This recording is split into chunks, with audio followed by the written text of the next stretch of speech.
नमस्कार, DD news में आपका स्वागत है। मैं हूं चंद्रशेखर जोशी और आइए सबसे पहले आपको दिखाते हैं इस वक्त की हेडलाइंस।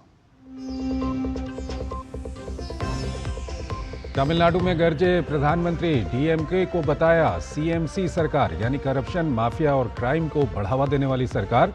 कहा तमिलनाडु को बनाना है एक विकसित, सुरक्षित और भ्रष्टाचार मुक्त राज्य। डीएमके सरकार के एग्जिट का काउंटडाउन शुरू।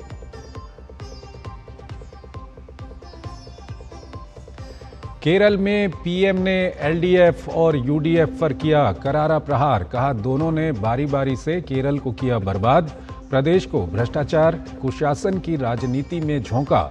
आने वाले चुनाव को प्रधानमंत्री ने बताया केरल की दशा दिशा को बदलने वाला चुनाव।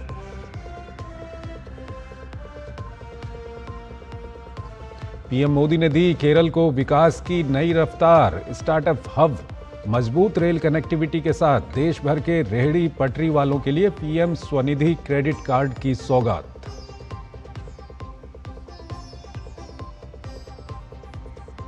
कटक में नेताजी सुभाष चंद्र बोस के जन्म स्थान पर पराक्रम दिवस समारोह का आयोजन, उपराष्ट्रपति ने लिया भाग। कोलकाता में भी आयोजन। पीएम मोदी ने पराक्रम दिवस पर नेताजी के अटूट साहस और समर्पण को किया याद। राष्ट्रपति द्रौपदी मुर्मू ने भारत की शास्त्रीय भाषाओं के ग्रंथ कुटीर का किया उद्घाटन। कहा आधुनिक भारतीय भाषाओं के विकास में शास्त्रीय भाषाओं का बड़ा योगदान। ऐसे प्रयासों से सामान्य जन की बढ़ेगी जानकारी।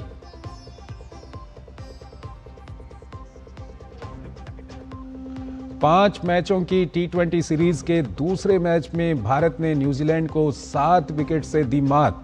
भारत ने सीरीज में 2-0 से बनाई बढ़त। ईशान किशन और सूर्य कुमार यादव ने खेली धमाकेदार पारी।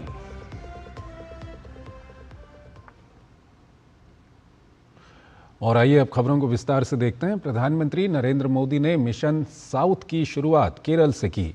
तिरुवनंतपुरम नगर निगम में 4 दशकों से अधिक के वामपंथी शासन के अंत को उन्होंने परिवर्तन की शुरुआत बताया। एक विशाल रैली को संबोधित करते हुए पीएम मोदी ने याद दिलाया कि गुजरात में भाजपा का सत्ता में आना लगभग 4 दशक पहले एक शहर में जीत हासिल करने से शुरू हुआ था। उन्होंने कहा कि केरल में भी ऐसा ही होगा।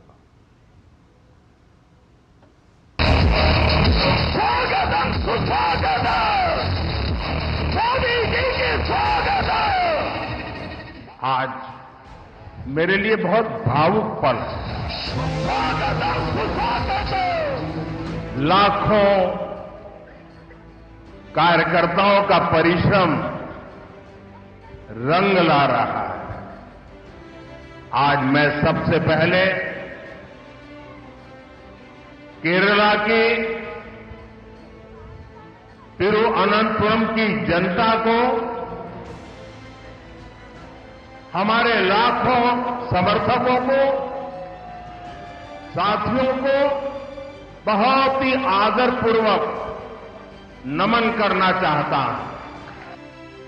बोलो भारत माता की। तिरुवनंतपुरम नगर निगम का चुनाव जीतने के बाद भाजपा कार्यकर्ताओं का जोश चरम पर है। इसकी एक झलक प्रधानमंत्री नरेंद्र मोदी की रैली के दौरान भी देखने को मिली, जब उनकी एक हुंकार पर पूरा पंडाल नारों की गूंज से झूम उठा। मेरे साथ बोलिए, वंदे वंदे वंदे वंदे वंदे वंदे। इस मौके पर प्रधानमंत्री नरेंद्र मोदी ने कहा कि आने वाले चुनाव केरल की दशा दिशा को बदलने का चुनाव है।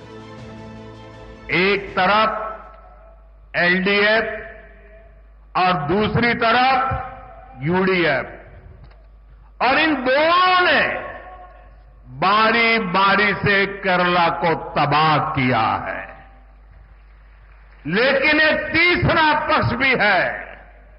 वो पक्ष डेवलपमेंट का है, गुड गवर्नेंस का है, बीजेपी एनडीए का है। एलडीएफ और यूडीएफ के लोगों ने केरला को करप्शन, कुशासन और अपीजमेंट की खतरनाक राजनीति में चौंक दिया है। प्रधानमंत्री ने कहा कि केरल को विकसित बनाने में युवा शक्ति की बड़ी भूमिका है। उन्होंने राज्य में रोजगार के बढ़ते अवसरों को गति देने के लिए लोगों से बीजेपी की डबल इंजन की सरकार को बनाने का आह्वान किया।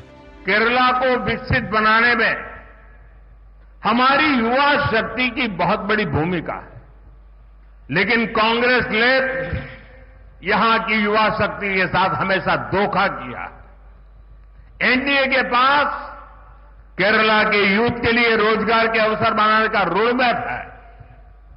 आज पूरी दुनिया आत्मनिर्भर भारत अभियान में अपने लिए अवसर देख रही है।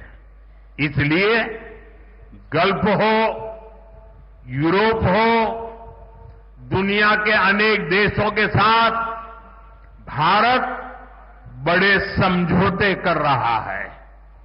इन समझौतों का बहुत अधिक लाभ केरल को मिल सकता है, लेकिन इसके लिए यहां बीजेपी की डबल इंजन सरकार होना बहुत जरूरी है। प्रधानमंत्री नरेंद्र मोदी ने एलडीएफ सरकार पर शबरीमला मंदिर की परंपराओं को नुकसान पहुंचाने का भी आरोप लगाया। उन्होंने कहा कि मंदिर में भगवान के पास से सोने की चोरी की खबरें हैं और भाजपा की सरकार बनने पर इन आरोपों की पूरी जांच होगी और दोषियों की जगह जेल में होगी। उन्होंने केरल के लोगों से कांग्रेस से भी सावधान रहने को कहा। पीएम ने कहा कि कांग्रेस के पास विकास का कोई एजेंडा नहीं और वो मुस्लिमी लीगी माओवादी कांग्रेस हो गई है। प्रधानमंत्री की रैली में ये तय हो गया है कि पार्टी की रणनीति केरल में केवल विकास की रहने वाली और विकास के एजेंडे के दम पर भविष्य में बीजेपी केरल की राजनीतिक दिशा और दशा तय करेगी। कैमरा पर्सन विक्की राजपूत के साथ निशांत राय, डीडी न्यूज, त्रिवेंद्रम। प्रधानमंत्री नरेंद्र मोदी ने कहा है कि पीएम स्वनिधि क्रेडिट कार्ड की शुरुआत के साथ गरीब कल्याण की एक बड़ी राष्ट्रीय पहल भी केरल से शुरू हुई है, जिससे देश भर के रेहड़ी पटरी वालों और फुटपाथ पर काम करने वालों को लाभ मिलेगा। पीएम मोदी ने इन विकास और रोजगार सृजन वाली पहलों के लिए केरल वासियों और देशवासियों को बधाई दी। उन्होंने तिरुवनंतपुरम में विभिन्न विकास परियोजनाओं का शिलान्यास, उद्घाटन और लोकार्पण किया और 3 अमृत भारत एक्सप्रेस ट्रेनों को हरी झंडी दिखाकर रवाना किया।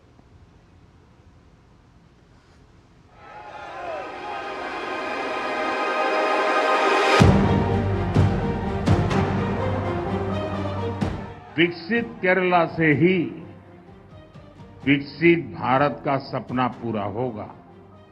इसमें केंद्र सरकार पूरी शक्ति से केरला के लोगों के साथ खड़ी है। देश के दूसरे हिस्सों से केरला की रेल कनेक्टिविटी और सशक्त हुई है। अमृत भारत एक्सप्रेस ट्रेनों को हरी झंडी दिखाई गई है। इससे केरला में ईज ऑफ ट्रैवल को बल मिलेगा। इससे टूरिज्म सेक्टर को भी बहुत फायदा होगा।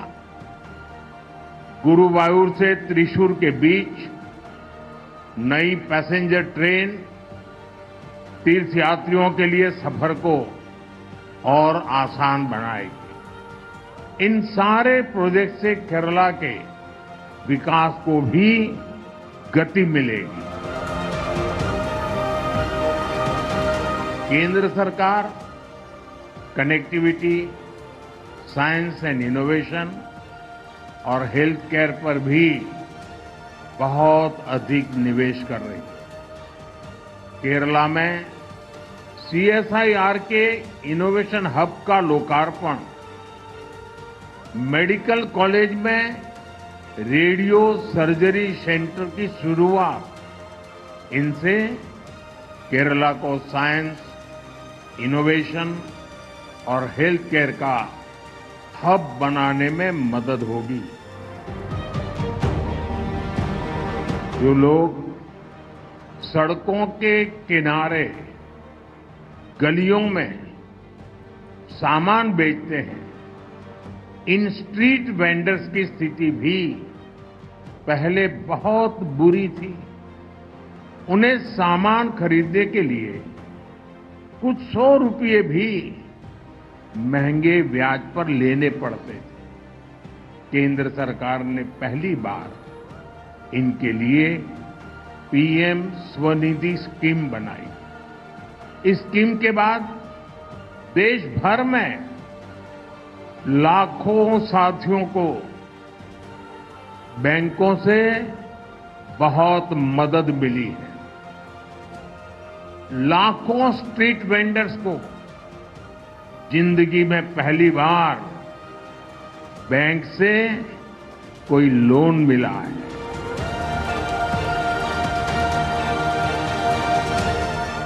अब भारत सरकार एक कदम आगे बढ़ते हुए इन साथियों को क्रेडिट कार्ड दे रही है। यहां भी पीएम स्वनिधि क्रेडिट कार्ड दिए गए हैं। इसमें केरला के 10,000 और तिरुवनंतपुरम के 600 से अधिक साथी हैं। पहले सिर्फ अमीरों के पास ही क्रेडिट कार्ड होता था, अब स्ट्रीट वेंडर्स के पास भी स्वनिधि क्रेडिट कार्ड है।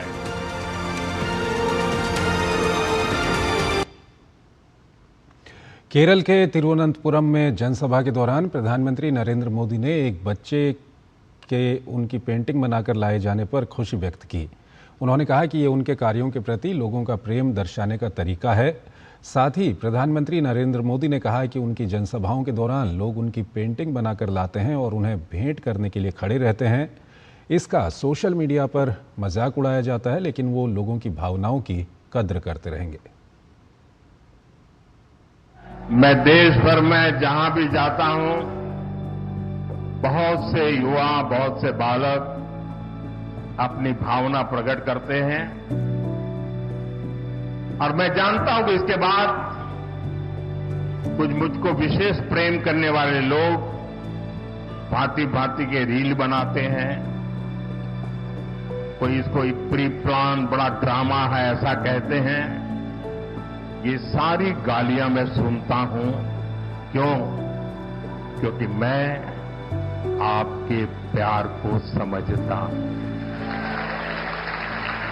इन छोटे छोटे बच्चों की भावनाओं को समझता हूं और इसलिए रील बनाने वालों की गालियां तो खाता रहूंगा, लेकिन अगर किसी बच्चे ने 2 दिन 3 दिन इस प्रकार से प्यार से मेहनत की है, मैं उसका अपमान नहीं कर सकता, मैं इसको दुखी नहीं कर सकता।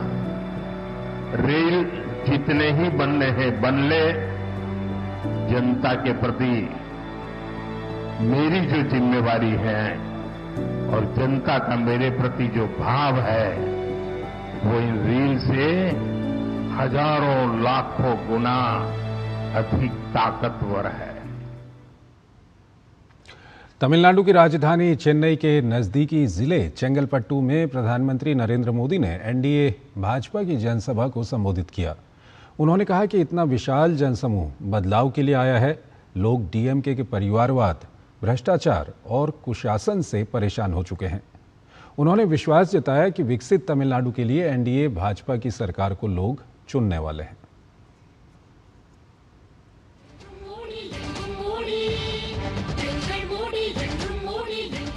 आगामी तमिलनाडु विधानसभा चुनाव के लिए एनडीए के प्रचार अभियान का शंखनाद।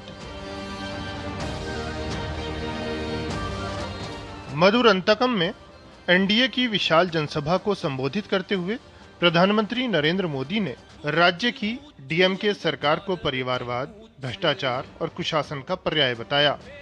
राज्य के विकास की एनडीए की प्रतिबद्धता का जिक्र करते हुए पीएम ने मछुआरों, किसानों और युवाओं के लिए केंद्र के प्रयास गिनाए। डीएमके ने वादे ढेर सारे किए, लेकिन काम जीरो रहा। डीएमके सरकार को अब लोग सीएमसी सरकार कह रहे हैं। सीएमसी सरकार यानी करप्शन, माफिया और क्राइम को बढ़ावा देने वाली सरकार। पीएम ने कहा कि 2014 से पहले कांग्रेस डीएमके गठबंधन वाली केंद्र सरकार तमिलनाडु को जितना फंड देती थी, उससे 3 गुना अधिक फंड बीते 11 वर्ष में केंद्र सरकार से मिला है। पीएम ने राज्य के लिए रेल बजट में 7 गुना वृद्धि और पीएम किसान के तहत राज्य के लाखों किसानों के खातों में 12,700 करोड़ रुपए ट्रांसफर किए जाने का जिक्र किया। पीएम ने डीएमके सरकार में शराब और ड्रग्स माफिया के फलने फूलने का आरोप लगाया। डीएमके के लोगों पर ही ड्रग्स माफिया के साथ मिले होने के आरोप लग रहे हैं। तमिलनाडु के फ्यूचर के लिए ये बहुत बड़ी चुनौती है। यहां शराब घोटाले को लेकर के भी लोगों में बहुत गुस्सा है। खास तौर पर हमारी माताएं बहनें डीएमके के इस रवैये से बहुत परेशान हैं। हमें अपने नौजवानों को ड्रग्स के शिकंजे से बचाना ही होगा। एनडीए को दिया गया आपका एक वोट तमिलनाडु को ड्रग्स माफिया से मुक्त करेगा। पीएम ने कहा कि राज्य में 6 करोड़ मुद्रा लोन दिए गए हैं और छोटे उद्यमियों की 3 लाख करोड़ से अधिक की मदद हुई है। राज्य में निवेश के लिए डबल इंजन सरकार को अहम बताते हुए पीएम ने विकसित तमिलनाडु का संकल्प दोहराया। तमिलनाडु में क्राइम और माफिया राज का सबसे बुरा असर हमारी माताओं, बहनों और बेटियों पर हो रहा है। सेल्वी जयललिता जी ने क्राइम को कंट्रोल करने पर बहुत शानदार काम किया था, लेकिन आज तमिलनाडु की बहनें, बेटियां खुद को असुरक्षित महसूस करती हैं। मैं यहां की माताओं, बहनों, बेटियों से कहूंगा, आप यहां एनडीए सरकार बनाइए। एनडीए सरकार आपकी सुरक्षा सुनिश्चित करेगी। पीएम ने काशी तमिल संगमम जैसे प्रयासों का जिक्र किया। साथ ही कहा कि एनडीए सरकार तमिल संस्कृति की रक्षा के लिए काम करती रही है। पीएम ने डीएमके को तमिल संस्कृति का सबसे बड़ा दुश्मन बताया। अभी कुछ दिनों पहले जब भगवान मुरुगन के दीप को लेकर एक विवाद खड़ा किया गया, तो हमारे नेताओं ने भक्तों के अधिकारों के लिए आवाज उठाने का काम किया, लेकिन डीएमके और इनके साथियों ने वोट बैंक को खुश करने के लिए कोई तक को नहीं छोड़ा। कोर्ट को भी उन्होंने बदनाम किया। पीएम ने कहा कि तमिलनाडु में अब ऐसी सरकार की जरूरत है जो राज्य के नौजवानों पर भरोसा करे और केंद्र के साथ कंधे से कंधा मिलाकर चले। Bureau report, DD news. Madhya Pradesh के धार में भोजशाला मंदिर विवाद पर विराम लगता हुआ दिखा, जब हिंदू और मुस्लिम समुदाय ने लगभग साथ साथ ही पूजा और नमाज की। भोजशाला को हिंदू समुदाय बाग देवी का मंदिर मानता है, जबकि मुस्लिम पक्ष 11वीं सदी के इस स्मारक को कमाल मौला मस्जिद बताता है। भारतीय पुरातत्व सर्वेक्षण ASI के अनुसार की गई व्यवस्था के मुताबिक हिंदुओं को प्रत्येक मंगलवार भोजशाला में पूजा करने की अनुमति है, जबकि मुस्लिमों को हर शुक्रवार इस जगह नमाज अदा करने की इजाज़त दी गई है। इस बीच सुप्रीम कोर्ट ने समय और स्थान के बंटवारे का एक विशेष फॉर्मूला तय कर शांतिपूर्ण समाधान निकाल लिया।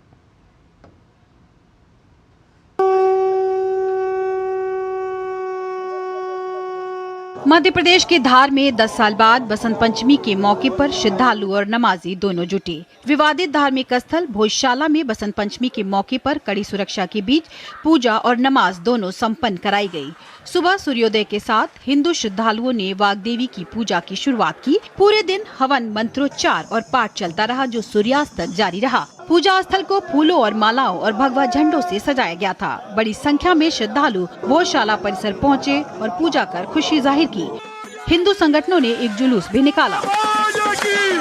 पूजन है ना आज, और आज माता जी का बसंत उत्सव है, वो मनाने के लिए आए हैं और माता जी को ये अर्जी लगाने के लिए आए हैं कि धार में सौहार्द बना रहे, कभी भी कोई लड़ाई झगड़ा ये वो वैमनस्य न आए। बहुत ही अच्छा आनंद पूर्वक पूजा हुई। यहाँ पर किसी प्रकार की कोई समस्या नहीं रही। बहुत ही अच्छी व्यवस्था जो है हिंदू समाज की तरफ से और शासन की तरफ से हो रही है, ये देख करके बड़ी हमें खुशी है। आज बसंत पंचमी के दिन, शुक्रवार के दिन है, तो जो परेशानियां आ रही थी वो सब दूर हो गई। हमें हमारी पूजा से मतलब है, हमें अखंड पूजा करने का अधिकार मिला है, तो हम उस चीज से बहुत खुश हैं। वहीं परिसर के एक अलग हिस्से में कड़ी सुरक्षा व्यवस्था के बीच दोपहर 1 से 3 बजे तक जुमे की नमाज अदा कराई गई। हिंदू त्योहार और जुमे की नमाज एक ही दिन पढ़ने के मद्देनजर इस शहर में किसी भी तरह की अप्रिय स्थिति से निपटने के लिए प्रशासन ने चप्पे चप्पे पर सुरक्षा के कड़े इंतजाम किए। भोजशाला कैंपस और शहर में स्थानीय पुलिस के साथ सीआरपीएफ और रैपिड एक्शन फोर्स के 8000 से ज्यादा जवान तैनात किए गए। सीसीटीवी, ड्रोन और एआई तकनीक से निगरानी की गई। सुप्रीम कोर्ट के आदेशों के अनुसार बसंत पंचमी पर हिंदू समुदाय का कार्यक्रम और तय जगह पर मुस्लिम समुदाय की नमाज शांतिपूर्वक सम्पन्न हुई। दोनों पक्षों को पूरी जानकारी प्रदान की गई। आज 1 बजे से 3 बजे के मध्य उस नियत स्थान पे शांतिपूर्वक और निर्विघ्न, जैसा हमने कल भी बताया था, नमाज अदा की गई। सभी से आग्रह है कि कृपया, जैसे अभी तक आप लोगों ने धैर्य का परिचय दिया है, धैर्य का परिचय दें। किसी भी फेक न्यूज पे विश्वास ना करें, फॉरवर्ड ना करें कोई ऐसा मैसेजेस जिसमें कोई गलत संदेश हो। दरअसल भोजशाला में बसंत पंचमी पर पूजा और जुमे के दिन नमाज की अनुमति रहती है। इस बार बसंत पंचमी और शुक्रवार यानी जुमे की नमाज एक दिन पढ़ने से असमंजस जैसी स्थिति बन गई। हालांकि सुप्रीम कोर्ट ने समय और स्थान के बंटवारे का एक विशेष फार्मूला तय कर शांतिपूर्ण समाधान निकाल लिया। गुरुवार को सुप्रीम कोर्ट ने हिंदू फ्रंट फॉर जस्टिस की याचिका पर सुनवाई करते हुए हिंदू पक्ष को सूर्योदय से सूर्यास्त तक वाग्देवी की पूजा की अनुमति दी थी और मुस्लिम पक्ष को दोपहर 1 से 3 बजे तक जुमे की नमाज अदा करने की इजाजत थी। Bureau report, DD news. Paschim Bengal में एक बार फिर कुछ ऐसा हुआ है जिसने टीएमसी और ममता बनर्जी की कार्यशैली पर सवालिया निशान लगा दिया है। पश्चिम बंगाल में अगर आप चाहें तो खुलकर सनातनी परंपरा का पालन भी नहीं कर सकते। इसका सटीक उदाहरण उत्तर 24 परगना जिले के बारासात के पास मैना के एक प्राइमरी स्कूल में देखने को मिला, जहां बसंत पंचमी के अवसर पर सरस्वती पूजा तक की इजाज़त नहीं मिली। कारण था स्कूल में 50% मुस्लिम छात्रों का होना। लिहाजा पुलिस ने स्कूल से मां सरस्वती की मूर्ति हटा दी, जिसके बाद फुटपाथ पर पूजा की गई। कहा जा रहा है कि स्थानीय प्रशासन मुस्लिम छात्रों की संख्या ज़्यादा होने का हवाला देकर पिछले कुछ सालों से इस स्कूल में सरस्वती पूजा रोक रहा है। इस बार सनातनियों ने जब स्कूल परिसर के अंदर पूजा करने की कोशिश की तो प्रशासन ने जबरदस्ती प्रतिमा को परिसर से बाहर निकाल दिया। আগে আমরা এসে স্কুল কর্তৃপক্ষকে আবেদন করেছিলাম, যেখানকার হিন্দু ছাত্র প্রচুর পড়ে, তারা সরস্বতী পুজোটা হিন্দু ছাত্রদের কাছে আবেগের বিষয়, সনাতনীদের কাছে আবেগের বিষয়, স্কুলে তারা অঞ্জলি দিতে চায়। স্কুল কর্তৃপক্ষ সেদিনকে পুলিশ ডাকে, জিয়াদের ডেকে আমাদের কথা রাজি হয়নি। পরবর্তীকালে হিন্দু ছাত্রছাত্রীদের আবেগকে উপেক্ষা করে স্কুল কর্তৃপক্ষ বলে স্কুলে পুজো করা যাবে না। কিন্তু আজকে প্রচুর গার্জিয়ান হিন্দু ছাত্রছাত্রী উপস্থিত হয়েছেন, তারা স্কুলে পুজো করতে গেছেন এবং পুলিশ প্রশাসন এসে আজকে স্কুল থেকে সরস্বতী ঠাকুরকে বের করে দিয়ে সরস্বতী ঠাকুরকে এই ফুটপাতে দাঁড়িয়ে আজকে পশ্চিমবঙ্গে সনাতনীদের এই পরিস্থিতি গেছে। আজকে আমরা বাংলাদেশের কথা বলি, পশ্চিমবঙ্গের সাথে বাংলাদেশের এই মুহূর্তে কোনো পার্থক্য নেই। এই জেহাদি মমতাজ বেগমের রাজত্বে আজকে পশ্চিমবঙ্গের সরস্বতী ঠাকুর আজকে ফুটপাতে দাঁড়িয়ে পুজো করতে হচ্ছে। दावोस के वैश्विक मंच पर भारत की एआई क्रांति की धमक सुनाई दे रही है। केंद्रीय मंत्री अश्विनी वैष्णव ने साफ कहा कि एआई के गेम में भारत ग्लोबल लीडर बनेगा। आईएमएफ प्रमुख ने भी भारत के मजबूत डिजिटल इकोसिस्टम और कुशल आईटी टैलेंट की तारीफ की है, जो भारत की इच्छा शक्ति को और मजबूत कर रहा है। नए भारत की इस नई पहचान ने दुनिया भर के निवेशकों का ध्यान अपनी ओर खींचा है।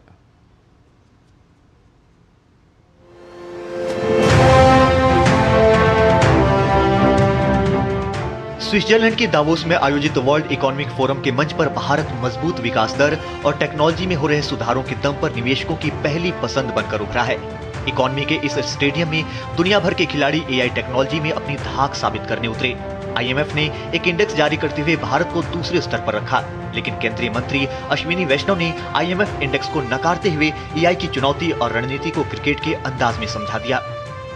क्रिकेट की भाषा में कहो तो एआई ये मल्टी डेकेड ट्रांसफॉर्मेशन चल रहा है, यानी 5 टेस्ट मैच की सीरीज अगर है तो ये फर्स्ट मैच के फर्स्ट इनिंग का फर्स्ट डे है। इतनी ये लंबी जर्नी आने वाली है, आने वाले समय में है।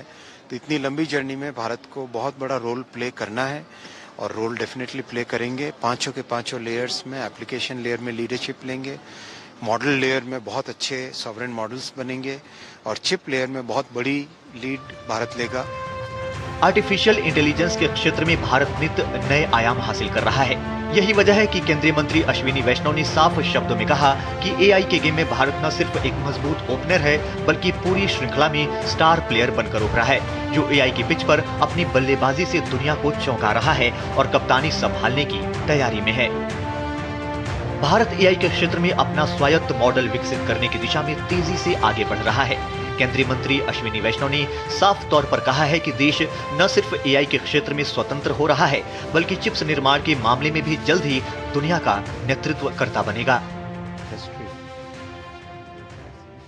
भारत ने एक नई सेमीकंडक्टर उद्योग की शुरुआत की है और पूरे सेमीकंडक्टर उद्योग में लिथोग्राफी, जो कि चिप को वेफर पर प्रिंट करने का कार्य करती है, सबसे जटिल और सबसे सटीक काम है जिसे किया जाना चाहिए। ASML, जो कि नीदरलैंड्स में है, दुनिया का प्रमुख लिथोग्राफिक उपकरण प्रदाता है। वही उपकरण प्रदान करते हैं जो दुनिया में बनाई जाने वाली लगभग हर चिप को सक्षम बनाते हैं। वर्ल्ड इकोनॉमिक फोरम के मंच पर केंद्रीय मंत्री अश्विनी वैष्णव ने जब ये मजबूत आंकड़े रखे तो IMF को भी समझ आ गया कि वैश्विक निवेशकों ने अगर भारत पर दांव लगाया है तो भारत इस फील्ड का बड़ा प्लेयर बनकर रहेगा। शायद यही वजह है कि भारत को दूसरे स्तर पर रखने वाले IMF की प्रमुख क्रिस्टेलिना जॉर्जीवा ने भारत की इस इच्छा शक्ति की खुलकर तारीफ की। उन्होंने कहा कि भारत का तेजी से विकसित होता टेक्नोलॉजी इकोसिस्टम, मजबूत डिजिटल बुनियादी ढांचा और कुशल IT संसाधन इसे AI में एक प्रमुख वैश्विक शक्ति बना रहा है। IMF प्रमुख के इन शब्दों ने बता दिया है कि भारत भविष्य में वैश्विक AI नेतृत्व में अहम भूमिका निभाएगा। वैश्विक मंच पर ये सराहना कोई औपचारिकता नहीं बल्कि उस ताकत की पहचान है जो भारत के युवा इंजीनियरों, स्टार्टअप्स और केंद्र सरकार की नीतियों से तैयार हुई है। सूचना हो या सुरक्षा, कृषि हो या विज्ञान, शिक्षा हो या रोजगार, हर क्षेत्र में AI को जोड़ा जा रहा है जो नए भारत को नई पहचान दिला रहा है।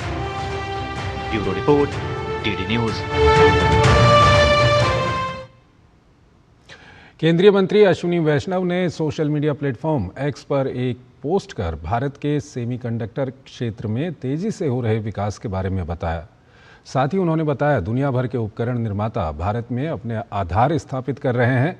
इसकी वजह भारत की डिजाइन क्षमताएं, प्रतिभाओं का विशाल भंडार और प्रधानमंत्री नरेंद्र मोदी जी की निरंतर नीतियां हैं। अश्विनी वैष्णव ने यह भी कहा कि ASML, जो दुनिया में निर्मित लगभग हर सेमीकंडक्टर चिप को सक्षम बनाता है, उसकी पूरी वरिष्ठ नेतृत्व टीम ने सेमीकॉन इंडिया 2025 में भाग लिया। इस दौरान ASML ने भारत के सेमीकंडक्टर विकास में रणनीतिक भागीदार बनने में गहरी रुचि जताई है। वहीं गुजरात के धोलेरा में स्थित सेमीकंडक्टर प्लांट जल्द ही ASML के आधुनिक उपकरणों का उपयोग करेगा। राष्ट्रपति द्रौपदी मुर्मू ने राष्ट्रपति भवन में भारत की शास्त्रीय भाषाओं के ग्रंथ कुटीर का उद्घाटन किया। इस ग्रंथ कुटीर में भारत की 11 शास्त्रीय भाषाओं में संकलित लगभग 2300 पुस्तकों का संग्रह है। इस संग्रह में लगभग 50 पांडुलिपियां भी शामिल हैं। इनमें से कई पांडुलिपियां ताड़ के पत्ते, कागज, छाल और कपड़े जैसी पारंपरिक सामग्रियों पर हस्तलिखित हैं। ग्रंथ कुटीर के विकास का उद्देश्य भारत की समृद्ध सांस्कृतिक और साहित्यिक विरासत के प्रति नागरिकों में जागरूकता बढ़ाना है।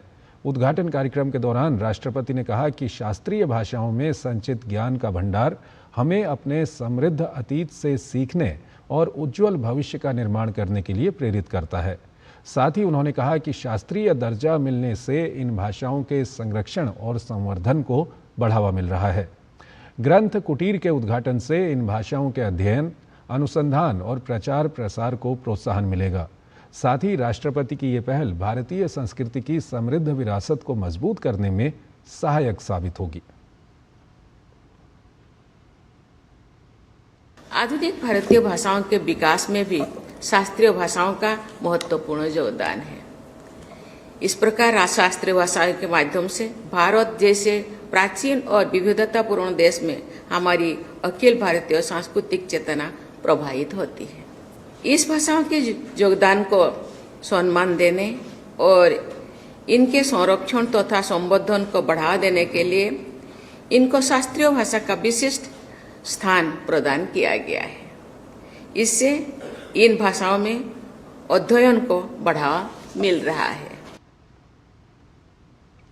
आज पराक्रम, त्याग और राष्ट्रभक्ति के अमर प्रतीक नेताजी सुभाष चंद्र बोस को पूरा देश नमन कर रहा है। उनकी 129वीं जयंती पर ओडिशा के कटक से वीरता और स्वाभिमान की वही गूंज एक बार फिर सुनाई दी। उपराष्ट्रपति सीपी राधाकृष्णन ने नेताजी की जन्मस्थली पर श्रद्धांजलि अर्पित कर उनके अदम्य साहस को स्मरण किया। इसके अलावा उपराष्ट्रपति ने कोलकाता के विक्टोरिया मेमोरियल में एक विशेष प्रदर्शनी का उद्घाटन किया। वहीं पीएम मोदी ने नेताजी के शौर्य त्याग को याद करते हुए कहा कि पराक्रम दिवस राष्ट्र की सामूहिक भावना का एक अभिन्न पर्व बन गया है। नेताजी सुभाष चंद्र बोस की 129वीं जयंती पर उपराष्ट्रपति सीपी राधाकृष्णन कटक में नेताजी सुभाष चंद्र बोस के जन्म स्थान पर आयोजित पराक्रम दिवस समारोह में शामिल हुए, जहां उन्होंने नेताजी सुभाष चंद्र बोस की प्रतिमा पर माल्यार्पण कर उन्हें श्रद्धांजलि अर्पित की। उपराष्ट्रपति ने नेताजी संस्कृति भवन में INA डाक टिकट गैलरी और नेताजी सुभाष चंद्र बोस जन्म स्थान संग्रहालय में संस्कृति मंत्रालय द्वारा आयोजित एक प्रदर्शनी का उद्घाटन किया। इस दौरान उपराष्ट्रपति ने कहा कि इस तरह की पहल से युवा पीढ़ी को नेताजी के जीवन, बलिदानों और उनकी अमिट विरासत के बारे में जानने की प्रेरणा मिलेगी। वहीं उपराष्ट्रपति ने कटक में पराक्रम दिवस समारोह के अवसर पर स्वतंत्रता सेनानी मायाधर मल्लिक और विंग कमांडर BS सिंहदेव सेवानिवृत्त को सम्मानित किया और INA के पूर्व सैनिकों के परिजनों को भी सम्मानित किया। उन्होंने कहा कि राष्ट्र स्वतंत्रता सेनानियों और हमारे बहादुर सैनिकों के साहस, बलिदान और निस्वार्थ सेवा का सदा ऋणी रहेगा। पराक्रम दिवस नेताजी के बहादुरी को याद करने के साथ ही इस बात का भी प्रतीक है कि सभी भारतीयों को बहादुरी के साथ काम करते हुए राष्ट्र निर्माण में योगदान देना चाहिए।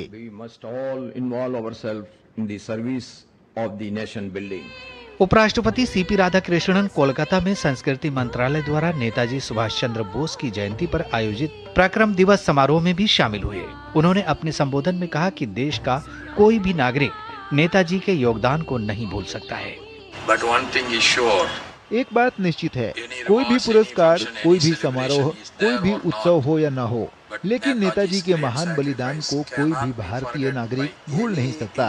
वह कहीं भी रह रहा हो, चाहे वह कन्याकुमारी में हो या कश्मीर में, कोई भी सच्चा देशभक्त भारतीय नागरिक हमारे नेताजी सुभाष चंद्र बोस के महान बलिदान को कभी नहीं भूल सकता। प्रधानमंत्री नरेंद्र मोदी ने नेताजी सुभाष चंद्र बोस की जयंती पराक्रम दिवस पर उन्हें नमन किया। उन्होंने कहा कि नेताजी ने निडर नेतृत्व और अटूट देशभक्ति का उदाहरण पेश किया। उनके आदर्श आज भी पीढ़ियों को एक मजबूत भारत बनाने के लिए प्रेरित करते हैं। उन्होंने एक ऐसे भारत की संकल्पना की थी जिसका स्वरूप आधुनिक हो और उसकी आत्मा भारत की पुरातन चेतना से जुड़ी हो। नेताजी के इस विजन से आज की पीढ़ी को परिचित कराना हम सभी का दायित्व है और मुझे खुशी है कि हमारी सरकार इस दायित्व को बखूबी निभा रही है। देश भर में नेताजी सुभाष चंद्र बोस की 129वीं जयंती यानी पराक्रम दिवस पर कई कार्यक्रम का आयोजन किया गया। भारतीय स्वतंत्रता संग्राम के इतिहास में नेताजी सुभाष चंद्र बोस का योगदान और त्याग आज भी पीढ़ियों के लिए प्रेरणा का स्रोत है। Bureau report, DD news. आज नेताजी सुभाष चंद्र बोस की जयंती पर प्रधानमंत्री नरेंद्र मोदी ने उपराष्ट्रपति द्वारा लिखित उस आर्टिकल का जिक्र किया जिसमें दक्षिण भारत के राज्य तमिलनाडु से नेताजी के जुड़ाव की जानकारी विस्तार से दी गई है। सोशल मीडिया पोस्ट में पीएम मोदी ने लिखा, ये उपराष्ट्रपति सीपी राधाकृष्णन जी का नेताजी बोस की महानता पर एक जानकारी भरा लेख है और इसमें तमिलनाडु के साथ नेताजी के जुड़ाव के बारे में दिलचस्प जानकारियां हैं।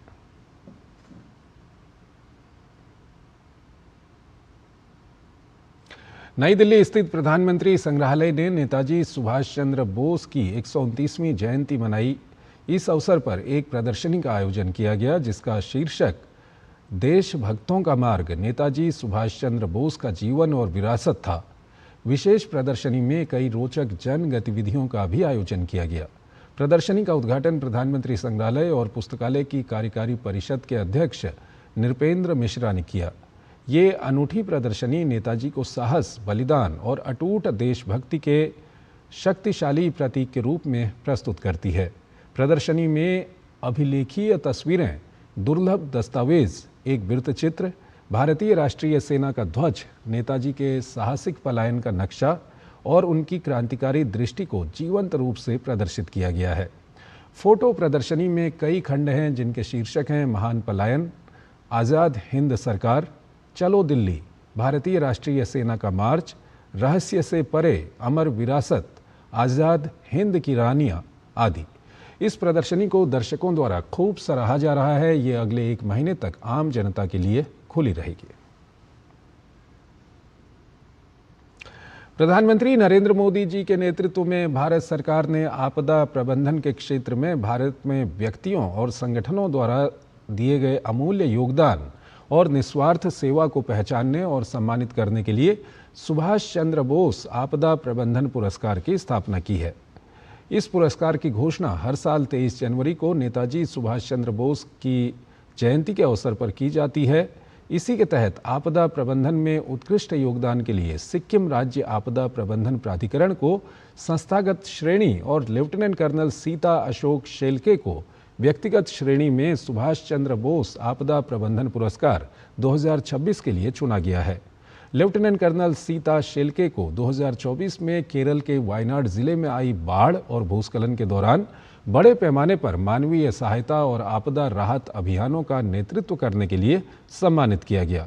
शेल्के ने नागरिक प्रशासन और स्थानीय नेताओं के साथ समन्वय कर तेजी से लोगों की निकासी, राहत सामग्री वितरण और जरूरी सेवाओं की बहाली सुनिश्चित की।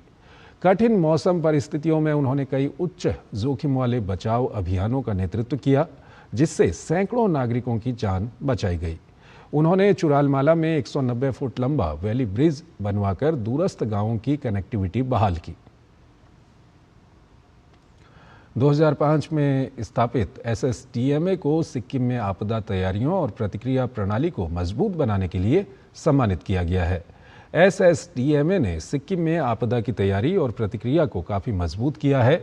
इसके तहत 1185 प्रशिक्षित आपदा मित्रों को 3 स्तरों पर आपदा प्रबंधन अधिकारियों के रूप में तैनात किया गया है।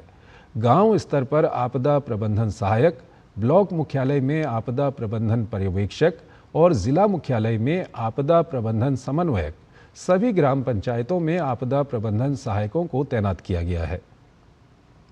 इससे सहभागी योजना, क्षमता निर्माण की पहल और पंचायत स्तरीय समितियां बनी हैं, जिन्होंने सभी 6 जिलों में आपदाओं और जलवायु जोखिमों के प्रति प्रतिरोध को बढ़ाया है। 2016 के मंताम भूस्खलन और 2023 की तीस्ता बाढ़ जैसी घटनाओं के दौरान SSTMA की रियल टाइम समन्वय प्रणाली और प्रशिक्षित प्रथम प्रतिक्रिया दलों ने 2563 लोगों की जान बचाई और नुकसान को कम किया।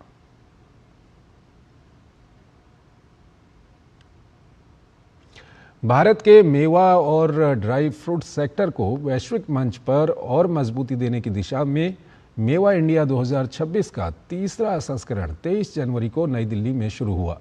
ये 3 दिवसीय अंतर्राष्ट्रीय ट्रेड शो 23 से 25 जनवरी तक द्वारका स्थित यशोभूमि में आयोजित किया जा रहा है। आयोजन का मकसद भारत को वैश्विक मेवा और ड्राई फ्रूट वैल्यू चेन से जोड़ना और घरेलू उद्योग को अंतर्राष्ट्रीय बाजारों के लिए तैयार करना है। मेवा इंडिया 2026 के उद्घाटन के मौके पर केंद्रीय कृषि एवं कृषि कल्याण राज्य मंत्री भागीरथ चौधरी मौजूद रहे। नई दिल्ली के यशोभूमि में nuts and dry fruits council की तरफ से आयोजित मेवा इंडिया 2026 मेले में देश विदेश से 10,000 से ज्यादा बिजनेस विजिटर हिस्सा ले रहे हैं। प्रदर्शनी में 300 से ज्यादा प्रदर्शक शामिल हैं, जबकि 30 से ज्यादा देशों की भागीदारी दर्ज की गई है। आयोजन का मकसद वैश्विक मेवा और ड्राई फ्रूट वैल्यू चेन से जुड़े सभी अहम हितधारकों को एक ही मंच पर लाना है। व्यापार भी कैसे बढ़े हमारे इस देश में और उत्पादन ये मेवा का और कैसे बढ़े, इसके ऊपर ये चिंतन और मनन होगा। तो हमारे देश में क्लाइमेट चेंज हो रहा है, उसका हमें फायदा लेना चाहिए और इसके लिए जो ये 3 दिन से सेमिनार चला है, मैं कह सकता हूँ किसानों के लिए फायदेमंद होगा, व्यापारियों के लिए फायदेमंद होगा और पूरे इस देश को विकसित राष्ट्र बनाना है, उसमें एक बहुत बड़ा कारगर साबित होगा। मेवा इंडिया अब भारत के लिए केवल एक ट्रेड शो नहीं रहा, बल्कि वैश्विक उद्योग से जुड़ने का एक अहम प्लेटफॉर्म बन चुका है। मेवा इंडिया 2026 भारत के मेवा और ड्राई फ्रूट उद्योग को सीधे वैश्विक वैल्यू चेन से जोड़ रहा है। यह आयोजन न केवल व्यापारिक संपर्कों को मजबूत करता है, बल्कि पोषण, स्वास्थ्य जागरूकता और टिकाऊ विकास पर भी फोकस करता है। ये मेवा उसका सबसे बड़ा एग्जाम्पल है। आज तक हम लोग सब विश्व में जाते थे अपने सप्लायर से मिलने, हमें अलग अलग कॉन्फ्रेंस में जाना होता था। हमने ये कोशिश की कि वो इंडिया है, मेक इन इंडिया। तो आज हमने ये शो बनाया है जो कि मेक इन इंडिया है, कि दुनिया के हर कोने से इंडिया में आए हुए हैं और वो हम उन लोगों को इंडिया लेके आए हैं। जो फॉरेन एक्सचेंज बाहर जाती थी, वो फॉरेन एक्सचेंज इंडिया में आई है। मेवा जो है वो हमारा जो nuts and dry fruit council है, उनका एक सिग्नेचर इवेंट है। हमारा यहाँ पे मेजर जो प्रमुख कारण है जो कि ये इवेंट होल्ड करने का, वो एक प्लेटफॉर्म है जहाँ पे एक फार्मर भी है, एफपीओ भी है, एक्सपोर्टर भी है, इंपोर्टर भी है, प्रोसेसर भी है, रिटेलर भी है, जो शिपिंग करता है वो भी है। सब अपनी अपनी प्रॉब्लम डिस्कस करेंगे, उनके हल ढूंढे जाएंगे।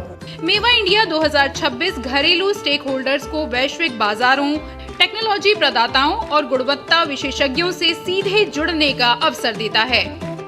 Bureau report, DD news.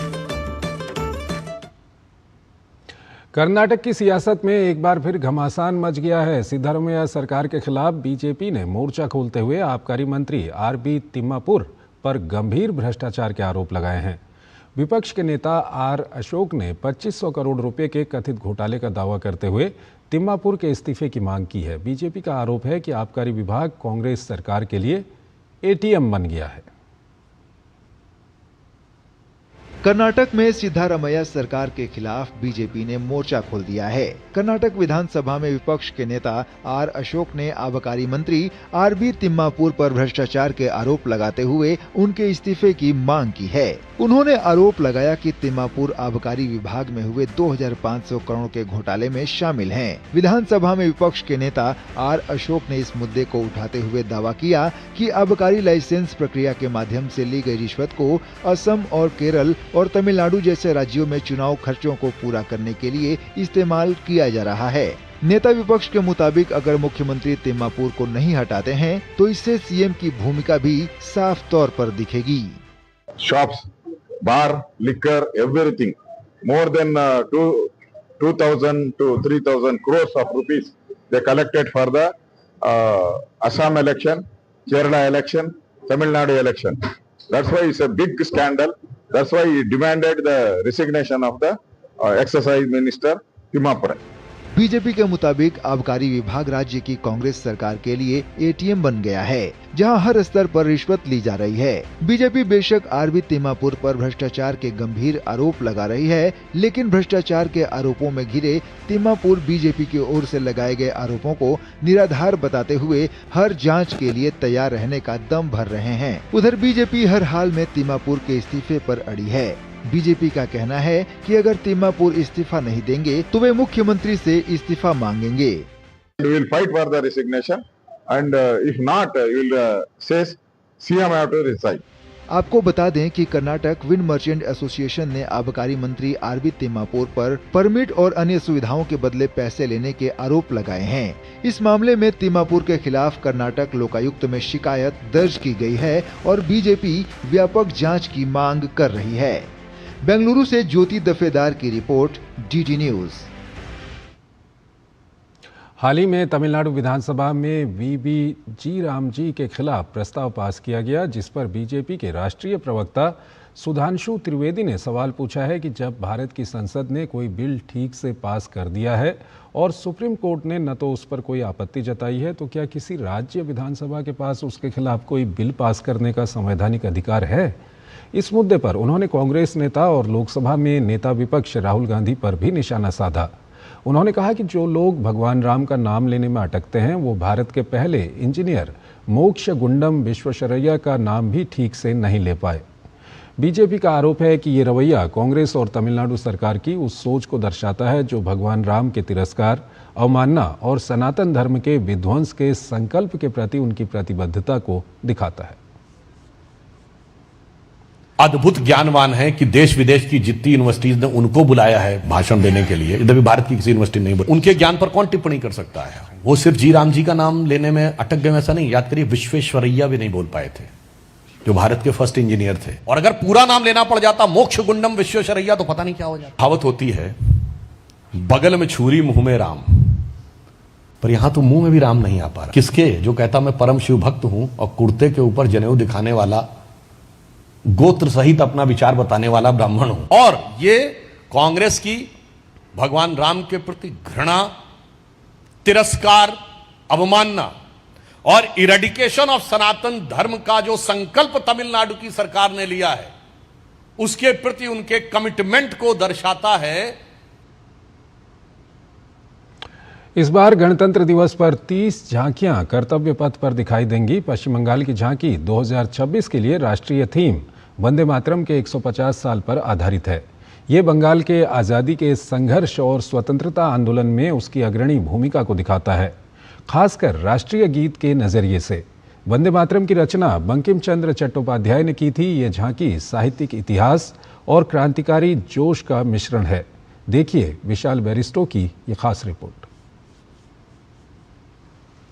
ये है पश्चिम बंगाल की झांकी। जी हाँ, जहाँ पर वंदे मातरम ने जन्म लिया, पूरा देश बना रहा है वंदे मातरम की 150वीं वर्षगांठ। आप देख सकते हैं खुदीराम बोस, रविंद्रनाथ टैगोर और मतंगिनी हाजरा, और आगे है सुभाष चंद्र बोस। और ये यहाँ पर अलीपुर जेल की झांकी है। मैं करेक्टर कर रहा हूँ ब्रिटिश आर्मी का, और जितने भी यहाँ फ्रीडम फाइटर हैं उन सब के ऊपर मैं अत्याचार करके दिखा रहा हूँ। जैसे इन लोगों ने किस तरह से आज़ादी को करा था और हमने किस तरह से इनके ऊपर अत्याचार किया था, उस चीज़ को मैं यहाँ शो कर रहा हूँ। हम दिखा रहे हैं कि अंग्रेज लोग जो बंगाली औरतें हैं उस पर अत्याचार कर रहे हैं और वो लोग अबला नारी अपने आप को बचाव कर रही है। हमारा थीम ये है कि हम किस तरीके से अंग्रेजों ने हमारे पर आक्रमण किया और हम उनके खिलाफ किस तरीके से प्रोटेक्ट कर रहे हैं और अपने इंडिया को इंडिपेंडेंट करने के लिए अपनी पूरी पावर लगा रहे हैं। वंदे मातरम के बारे में क्या कहेंगे आप?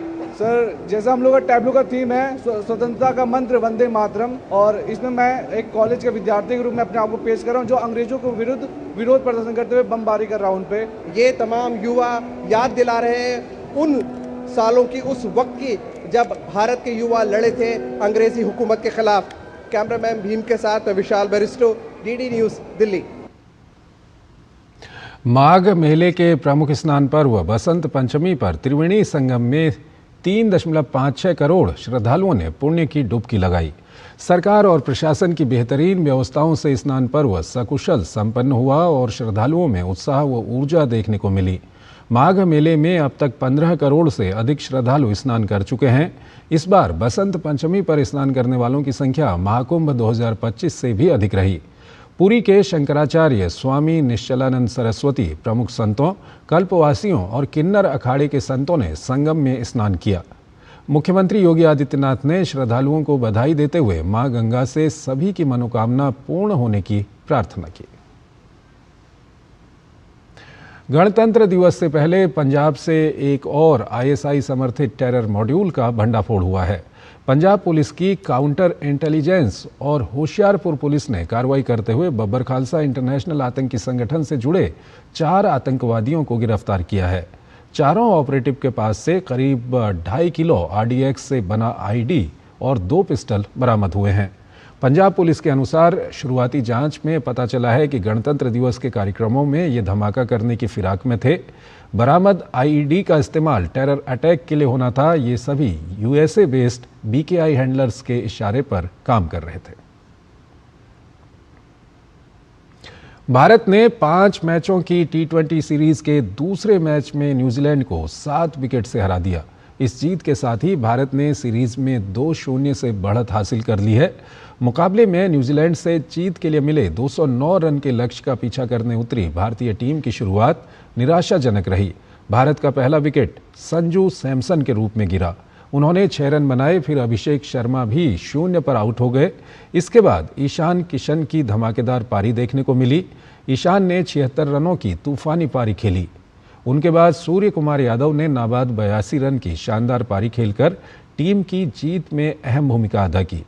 शिवम दुबे ने 36 रन बनाए। इससे पहले टॉस हारकर पहले बल्लेबाजी करते हुए न्यूजीलैंड ने 6 विकेट खोकर 208 रन बनाए थे। भारत के लिए कुलदीप यादव ने 2 और हार्दिक पांड्या, हर्षित राणा, वरुण चक्रवर्ती और शिवम दुबे ने एक एक विकेट झटके। तो इस बुलेटिन में फिलहाल इतना ही। आप बने रहिए डीडी न्यूज के साथ। नमस्कार।